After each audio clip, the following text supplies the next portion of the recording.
আসসালামু আলাইকুম ওয়া রাহমাতুল্লাহ নাহমাদুহু ওয়া নুসাল্লি আলা রাসূলিহিল কারীম আম্মা বা'দ। সম্মানীয় দর্শক শ্রোতা, আশা করি আল্লাহর রহমতে আপনারা সকলেই ভালো আছেন। আজকের ভিডিওতে আমরা জান্নাত লাভের 10টি জিকির সহিহ হাদিসের আলোকে শিখব ইনশাআল্লাহ। নম্বর 1, প্রতিদিন 100 বার সুবহানাল্লাহ পাঠ করলে 1000 সওয়াব লেখা হয় এবং 1000 গুনাহ মাফ করা হয়। নম্বর 2, আলহামদুলিল্লাহ মিজানের পাল্লাকে ভারী করে দেয়। নম্বর 2, লা ইলাহা ইল্লাল্লাহ। নম্বর 4, সুবহানাল্লাহ ওয়ালহামদুলিল্লাহ ওয়া লা ইলাহা ইল্লাল্লাহু আল্লাহু আকবার। এই কালিমাগুলি আল্লাহর নিকট অধিক প্রিয় এবং নবী সাল্লাল্লাহু আলাইহি ওয়াসাল্লাম বলেন, পৃথিবীর সমস্ত জিনিসের চাইতে আমার নিকট অধিক প্রিয়। নম্বর 5, যে ব্যক্তি সুবহানাল্লাহি ওয়া বিহামদিহি প্রতিদিন 100 বার পাঠ করবে, সমুদ্রের ফেরা পরিমাণ যদি গুনাহ থাকে তবুও তাকে আল্লাহ রাব্বুল আলামিন ক্ষমা করে দেন। নম্বর 6, নবী সাল্লাল্লাহু আলাইহি ওয়াসাল্লাম বলেন, সুবহানাল্লাহি ওয়া বিহামদিহি সুবহানাল্লাহিল আযীম। এই কালিমাগুলি জিহ্বায় উচ্চারণে সহজ, মিজানের পাল্লায় ভারী, দয়াময় আল্লাহর নিকট প্রিয়।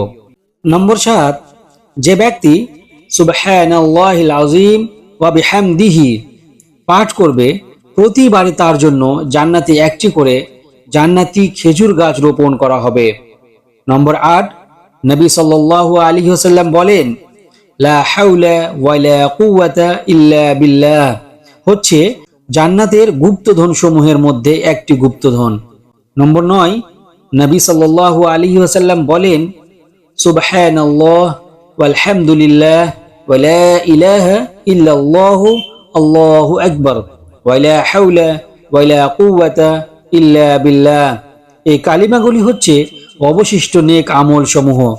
নম্বর 10, নবী সাল্লাল্লাহু আলাইহি ওয়াসাল্লাম বলেন, যে ব্যক্তি আমার প্রতি একবার দুরূদ পাঠ করবে, আল্লাহ তাআলা তার প্রতি 10 বার রহমত বর্ষণ করবেন।